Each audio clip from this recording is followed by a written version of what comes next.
My name is Daniel Whitaker. I never thought I'd sit here, recounting how my marriage fell apart. But here I am.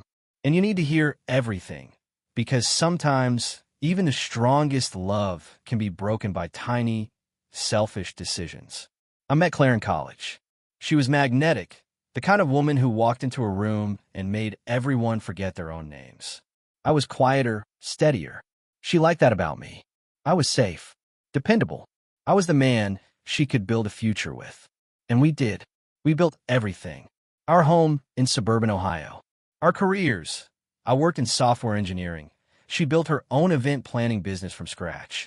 Our beautiful daughter, Emily. For over 10 years, I thought we were happy. But happiness is fragile. It started small, late nights working, new clients she wouldn't tell me much about, secretive texts. I brushed them off. I trusted her. Claire always said trust was the foundation of our marriage. One evening, as we sat on the couch after putting Emily to bed, Claire looked at me with a strange expression. Not sadness, not guilt, almost excitement. Daniel, she began softly, I've been thinking. That's never a good start. I love you. You know that, right? She continued, reaching for my hand. Of course. But I feel like we've fallen into a routine. We've lost that spark. I swallowed hard. Claire, every marriage has its seasons. We're raising a kid, building a life. I know. She cut me off, her voice tight. But I've been reading, talking to some friends. There are couples out there who open their marriage, allow each other freedom, explore, but still stay together. I blinked. Did I hear that right? You want an open marriage? She nodded quickly. Just to explore. It doesn't mean I don't love you. The room felt colder. Claire, I whispered why. She bit her lip, almost like she was afraid of my answer. I need more. This isn't about you not being enough. I don't want to feel trapped. Esther de here. My wife, the woman I devoted my life to, now asking me to let her sleep with others for our marriage. The word no burned in my throat, but I didn't say it. Instead, I nodded slowly. If that's what you want. A lie. I needed time. That night, as she slept beside me, I stared at the ceiling, wondering when my marriage became a negotiation of appetites. Weeks passed. Claire became different. New dresses, more makeup, gym sessions, late client meetings, random text notifications. I kept my cool, pretended to support her new phase, all while quietly watching, documenting. Then came the first undeniable proof. One night, I noticed her phone buzzing as she showered. A message preview lit up. Tonight was amazing. Same place Friday. G. My chest tightened. G. I memorized the number, stored the chat thread screenshots discreetly. I didn't confront her. Not yet. Instead, I started my own private investigation. Through an old friend who worked in private security, I tracked down the man. His name was Jason Myers, recently divorced, ran a marketing firm. He wasn't some random hookup. They had been seeing each other for weeks. Claire was building a secret life, while I tucked in our daughter and waited for her to come home. The betrayal cut deeper than I thought possible. But I still didn't explode. No screaming. No questions. Because something inside me shifted. I wasn't going to play the victim. No. I would give her what she asked for. An open door. But not the way she expected. A few weeks later, Claire sat across from me at dinner, glowing, energized. This is good for us, Daniel, she said. I feel alive again. I smiled gently. I'm happy you're happy. Inside, my plan was taking shape. I started spending time at the gym myself. Got a new wardrobe. Reconnected with old colleagues. Attended industry events. Expanded my network. Subtly posted pictures on social media of dinners with attractive colleagues. Always leaving just enough room for speculation. And Claire noticed. The small frown lines at the corners of her mouth whenever I dressed sharper. The questions about who I was meeting. The insecurity slowly seeping into her voice. The irony was bitter. One night, about 2 months after her proposal, I dropped the first seed. Claire, I said casually as we were getting ready for bed. There's someone from work who's shown interest. I just wanted to be open, like you said we should be. Her face froze. Oh, yeah, nothing's happened, of course. But she's smart, funny. I didn't expect it. Claire tried to smile, but I saw it. The flash of jealousy she tried to hide. I mean, it's your idea. I added softly. We both deserve to be happy, right? She nodded stiffly. Of course. And with that, the game began. But the deeper I went into this twisted arrangement, the more I uncovered. Jason wasn't her only partner. Through my private investigator, I discovered she was also seeing a client, a wealthy real estate developer named Victor Hale. Multiple affairs, multiple lies, all while pretending to be a loving wife and mother. The betrayal wasn't casual anymore. It was strategic. It was calculated. That's when my plan shifted from survival to something far more precise. I wasn't just going to catch her. I was going to dismantle the web she built. And as my plan took shape, something even darker emerged. Secrets Claire never intended me to find. Financial secrets, hidden accounts, business partnerships linked to Victor. Documents that, if exposed, could ruin her entire career. This wasn't just about love anymore. It was war. I didn't sleep much after that night. Not because I was scared. No, it was the opposite. I was awake because for the first time in months, I felt clear, focused, like I could see through the fog Claire had pulled over my eyes. I spent the late hours combing through the financial records I'd managed to collect. It wasn't easy. Claire was smart. She hid things in shell companies and transferred money between accounts that didn't bear her name. But she made mistakes. Everyone does when they think no one's watching. Using an old contact from my college days, a forensic accountant now, working independently, I uncovered more than I ever expected. Victor Hale wasn't just a client. He was funding her new event planning expansion under the table. A private arrangement, away from the prying eyes of tax authorities and our joint financial statements. And the payments didn't stop there. There were luxury expenses Claire couldn't have afforded on her declared income. Jewelry, designer handbags, trips under the guise of business retreats. All gifted, all signed off through Victor's dummy corporations. She wasn't just cheating on me physically. She was entangling our lives in fraud. If the IRS ever came knocking, guess whose name was on household tax filings? Mine. In the daylight, Claire was the same. Sweet, smiling, acting like she was doing me a favor by being honest about our open arrangement. At night, she disappeared for hours with Jason, or Victor, or God knows who else. She even started staying overnight some weekends, claiming she needed me time to recharge from the stresses of work. And I let her. Quietly, I gathered, watched, waited. But every man has a breaking point. Mine came on a Sunday. I was folding laundry when Emily, our daughter, wandered into the room. "Daddy," she said, climbing onto the bed beside me, "is Mommy mad at you?" I stopped folding. "What do you mean, Em?" She looked at me with her big, worried eyes, the same eyes Claire used to look at me with once a long time ago. "She's always yelling on the phone when you're not around. And she told Aunt Jen that she's done pretending." Pretending. The word sliced into me. Emily didn't deserve this. The lies, the tension, the quiet war happening in our home. She deserved better. I deserved better. That night, after tucking Emily into bed, I sat down at my desk, opened a blank document, and started writing. The Whitaker Contingency Plan. It was time. Phase 1. Secure Emily. I met with a family attorney the next day, a sharp woman named Linda Graves. She didn't ask questions. She just listened, nodded, and laid out my options. "We can petition for primary custody based on marital misconduct if we have evidence," she said. "Do you?" I slid a folder across her desk. Photos, bank statements, screenshots of conversations, names, dates, times.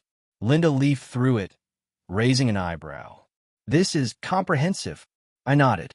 "She wanted transparency. I'm giving it to her." She smiled thinly.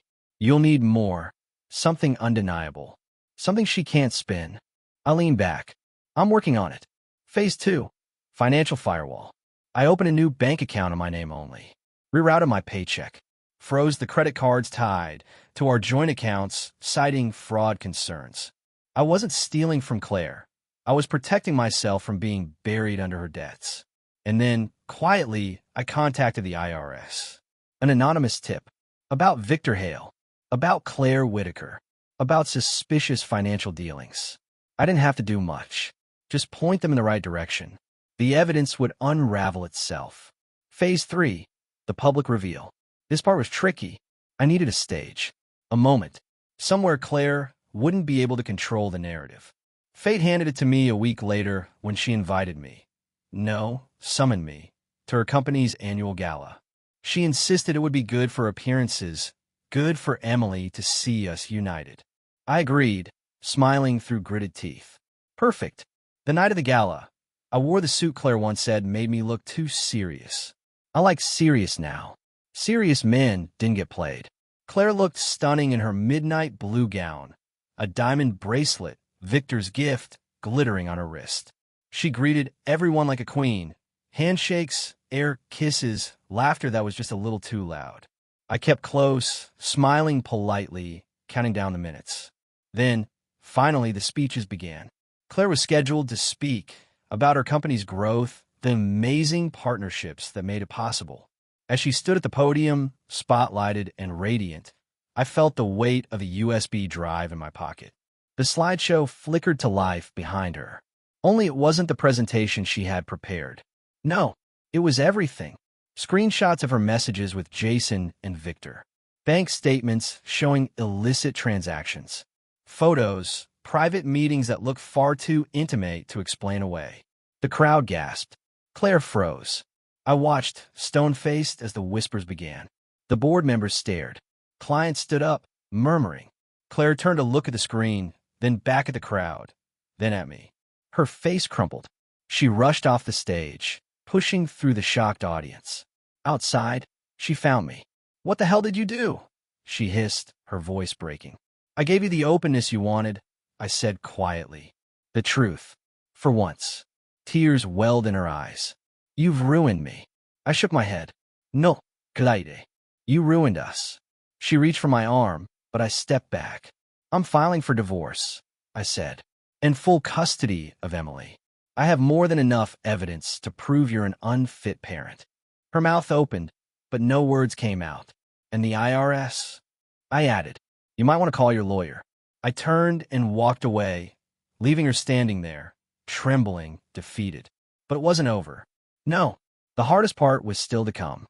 Because even as Claire's world collapsed, mine was just beginning to rebuild. Or so I thought. In the days following the gala, Claire's carefully built empire crumbled like sand slipping through fingers. Her company's board removed her within 48 hours. Victor Hale publicly distanced himself, releasing carefully worded statements that labeled Claire as a rogue business partner. His attorneys were aggressive. They disavowed any involvement. And Jason? He vanished entirely, blocking her number and social media profiles overnight. The man who once whispered to her in secret couldn't even face the fallout. The IRS opened their investigation like vultures circling a wounded animal. Audits, frozen accounts, subpoenas. Claire called me, repeatedly at first, then constantly, begging, pleading. Her voice cracked under the pressure. But I didn't answer. I only responded through my attorney, Linda. The divorce moved forward rapidly. The evidence I had was overwhelming. Her infidelity, financial misconduct, emotional neglect of our daughter. The judge granted me temporary sole custody of Emily, pending full custody hearings. Claire was permitted supervised visitation only. Even then, she barely showed up. She looked thinner every time I saw her. Hollow, almost fragile, but I didn't allow myself to feel pity. Not yet. I reminded myself that she chose this. She asked for freedom. She opened the door. I simply walked through it. But just when I thought the storm was over, a new one began brewing, one I didn't anticipate. One evening, Emily was playing in her room when my phone rang. It was Linda. Her voice was tight. "Daniel, we have a situation." My stomach dropped. "There's been a countersuit filed." "What?" "Claire is claiming that you orchestrated this entire situation from the beginning to frame her, that you manipulated events, hired people to entrap her, even planted some of the financial evidence." I rubbed my temples, my heart pounding. "That's insane." She has a new attorney. "And Daniel." Linda's voice lowered. "Victor Hale is backing her now." I sat in silence. Victor, of course. The man had more to lose than anyone. If Claire went down completely, she might take him with her. He was protecting himself, and now they were rewriting the narrative, turning me from the victim into the mastermind. It was brilliant and terrifying. The next few weeks were brutal. Court filings, depositions, media leaks suggesting that I was a vindictive husband who couldn't handle his wife's independence. Suddenly, reporters were calling. Some of my coworkers began whispering. Even people I thought were friends started to look at me differently. The loneliness hit harder than I expected. I wasn't just fighting Claire anymore. I was fighting money, influence, power. Victor's reach extended further than I imagined. One night, after Emily was asleep, I sat alone in the kitchen staring at the growing stack of legal documents. The weight of it all threatened to crush me. Was I wrong? Had I gone too far? Did exposing Claire justify putting our daughter's entire future through this public mess? My head spun. But then, like a soft anchor, I heard Emily's voice calling from her room. "Daddy." I wiped my eyes and walked to her room. She looked up from her bed. "Are you okay?" I forced a small smile. "I am now." She smiled sleepily and hugged her stuffed bear. "Mommy says you're mean, but you're not." That broke something inside me. I knelt beside her bed and whispered, "I love you more than anything in this world, Em. Everything I'm doing is for you." And I meant every word. The next morning, I met Linda in her office. "We need a counter strategy," I said. She exhaled, flipping through files. "There is one move left, but it's risky." "Go on." "You said your private investigator collected more than we presented so far." I nodded. Linda continued, "If we can get Victor's financials, tie them directly to Claire's, we may not only prove she's lying, but expose criminal conspiracy. That would destroy their countersuit." "But how?" "Victor's too careful." Linda gave me a sharp look. His accountant might not be. It was dangerous, possibly illegal, but I didn't care anymore. I was fighting for my daughter, for my name. We reached out quietly, through contacts, friends of friends. Weeks passed, and then we got it. A thumb drive, encrypted files, direct payment transfers from Victor's accounts to Claire's hidden funds, shell companies, bribes, even falsified tax documents. Hard proof. Victor wasn't protecting Claire. He was using her as a shield. The courtroom was packed when we presented the new evidence. Claire sat stiffly beside Victor's high-priced legal team, her hands trembling slightly. She tried to avoid looking at me. When the financial expert took the stand, everything unraveled. Wire transfers, fraudulent filings, financial laundering. Claire's face drained of color as the documents were displayed on the screen.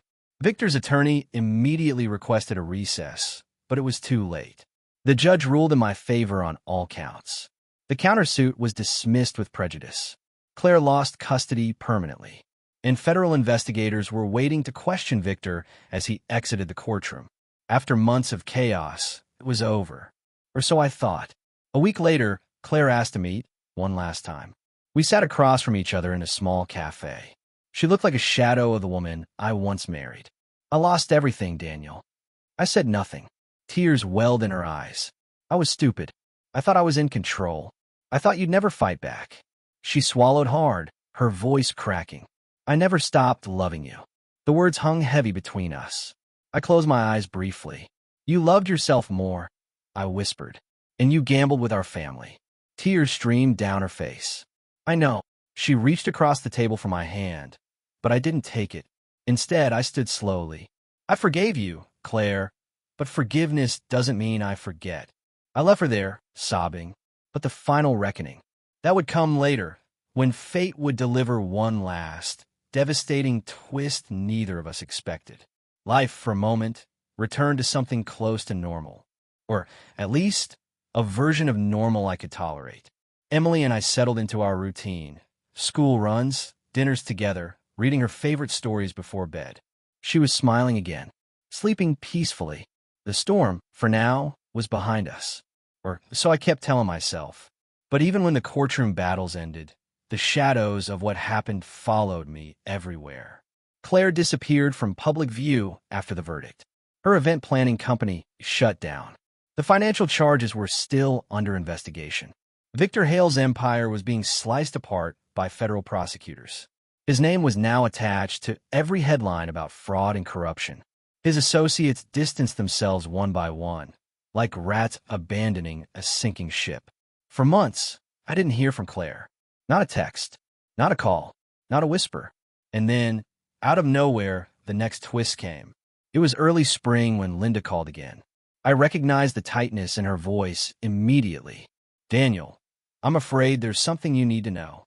I braced myself. Claire filed an appeal. My breath caught. She's trying to overturn the custody ruling.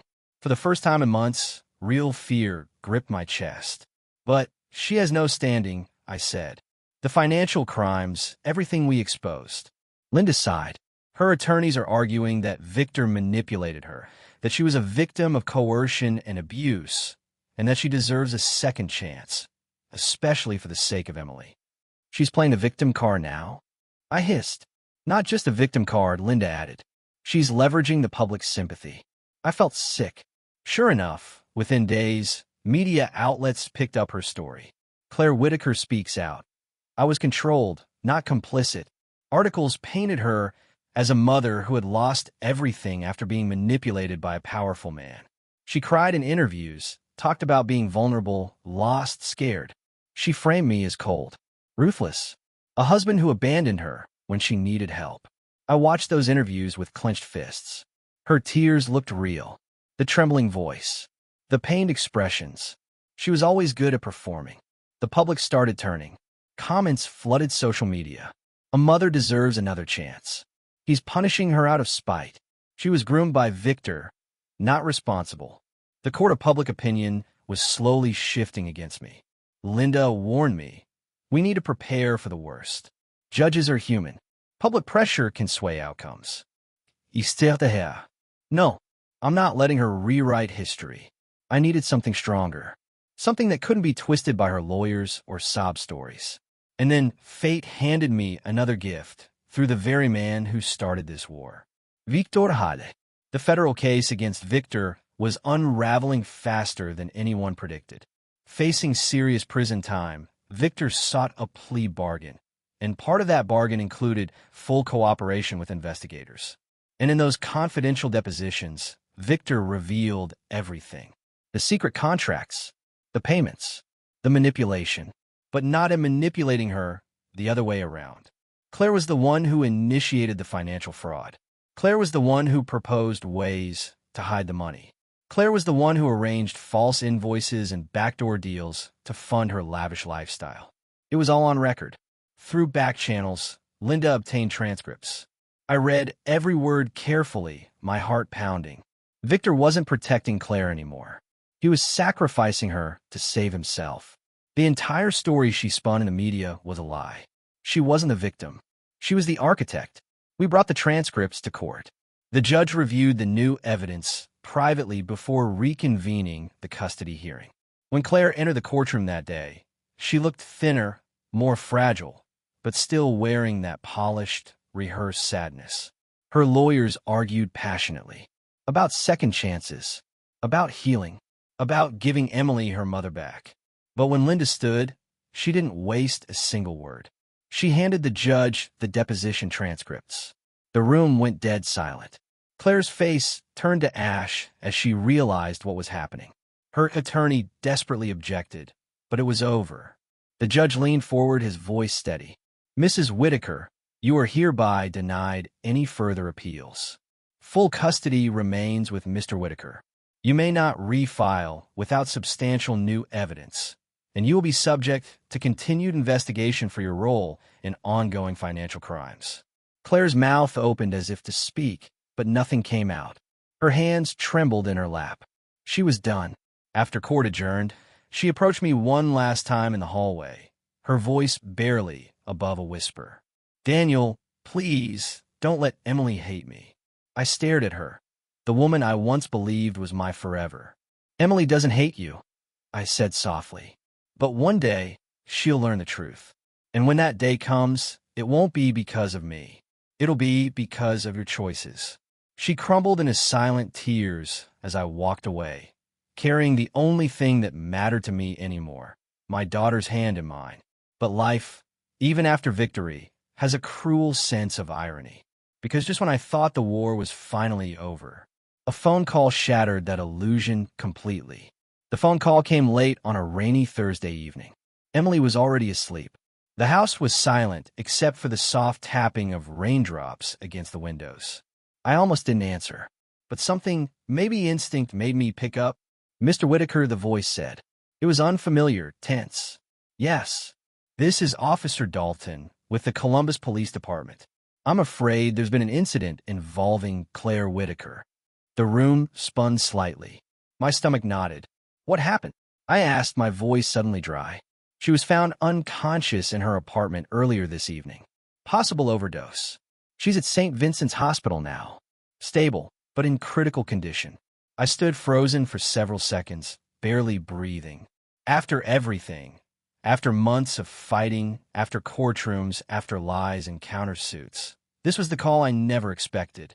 A different kind of fear swallowed me whole. Not for myself, not even for Claire, but for Emily. At the hospital, I was escorted to the ICU. Claire lay pale and fragile under the harsh fluorescent lights. Her tubes snaked in her thin arms. Machines beeped steadily. Her face was almost unrecognizable.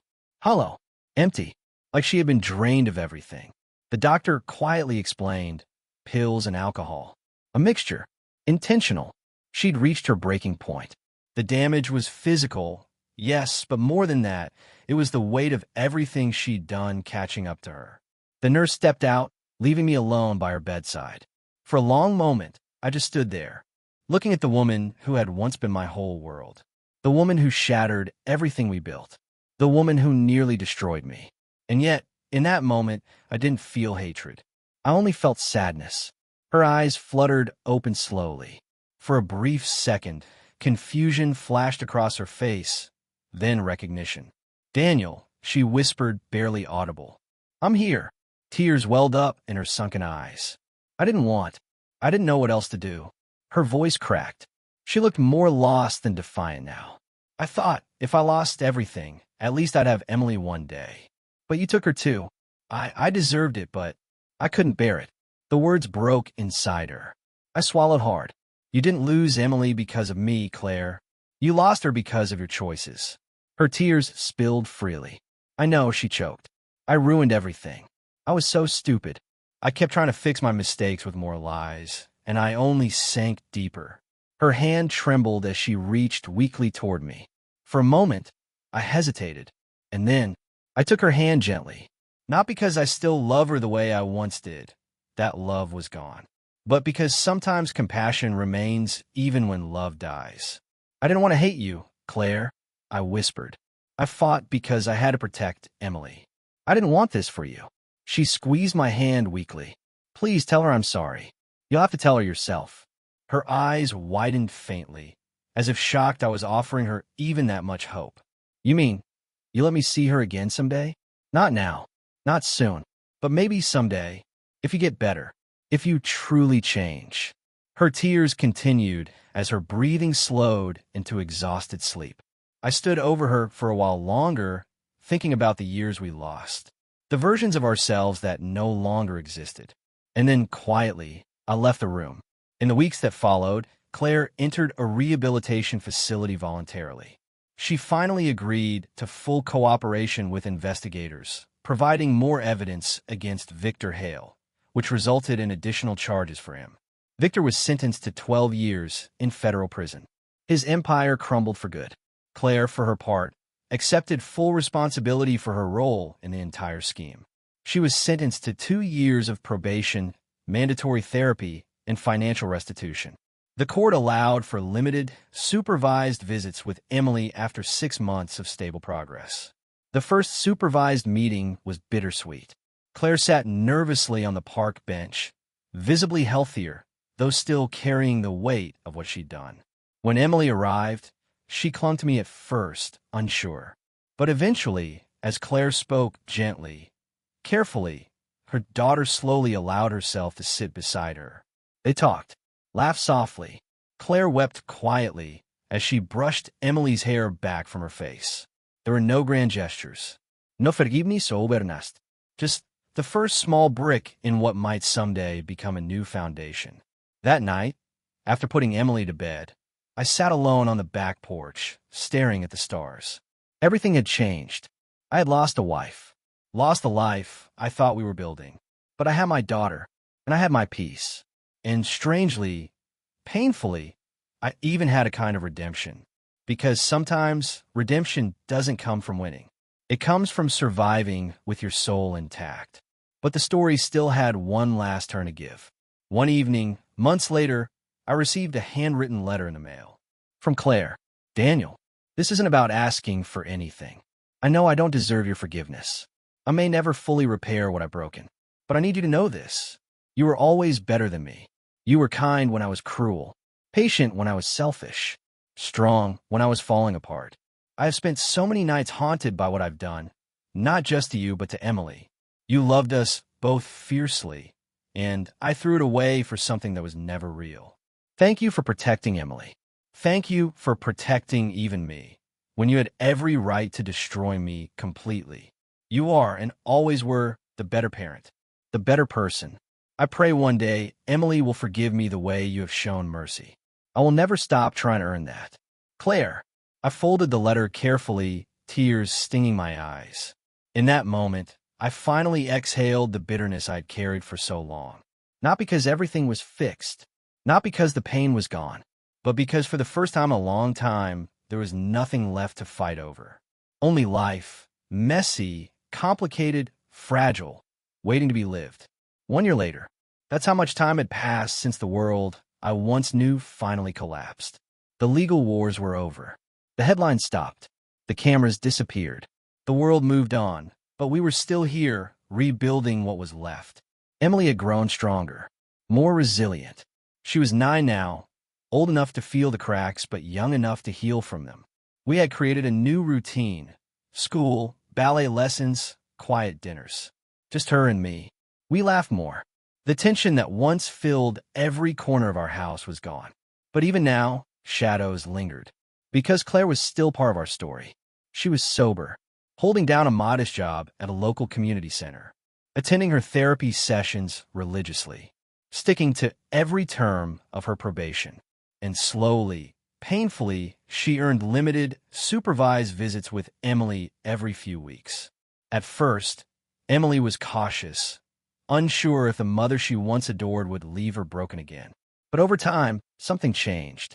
Children are born with a gift adults rarely possess. The ability to forgive before resentment takes root too deeply. Claire was gentle, never forcing anything.